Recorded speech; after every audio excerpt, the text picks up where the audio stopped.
not that long ago. What? Because he reminds me of Chris Jackson. The player he reminded me most of was Chris Jackson. And Chris Jackson was an incredible talent. And I saw Chris Jackson break in at LSU with Stanley Roberts and with Shaquille.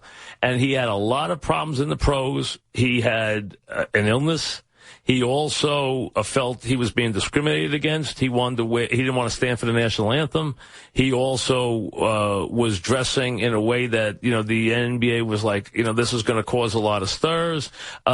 Chris had a very different belief system. But as far as the skill set of the catch of the being able to dribble, drive, and to be able to handle and shoot and get into your shot quickly, I know exactly what Phil was saying. He reminded me of Chris Jackson as a player. So I don't know why that bothered people, because Chris Jackson was an incredible talent when he was a young player.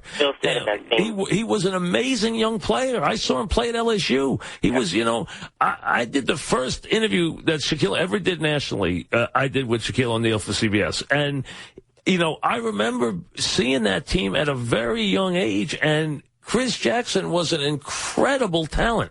So that was not an insult in any way. I don't know why people got so upset about that he compared him to Chris Jackson. I did the same thing once to somebody. I said, he reminds me of, you remember this player Chris Jackson? And I said the same thing. I didn't remember what his other name was. I mean, I didn't remember his other name this many years later, but I don't even know where Chris Jackson is. But Chris Jackson was an incredible talent when he was a young player.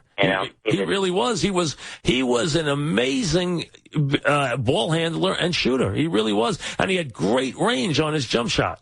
And I'll say this before I get into my comedy point. He also would go on to say in that same tweet that he had a short but brilliant run in the NBA, and that's where people took offense. But now talking about comedy. Well, he did not have, he was not a brilliant NBA player. He was a troubled NBA player is what he was. Now, Curry's gone on to be, he's already been an MVP. So Curry's having an incredible career. Chris Jackson did not. So that's, I do not agree with the second part, no. All right, so now into Conley. You talk a lot about him,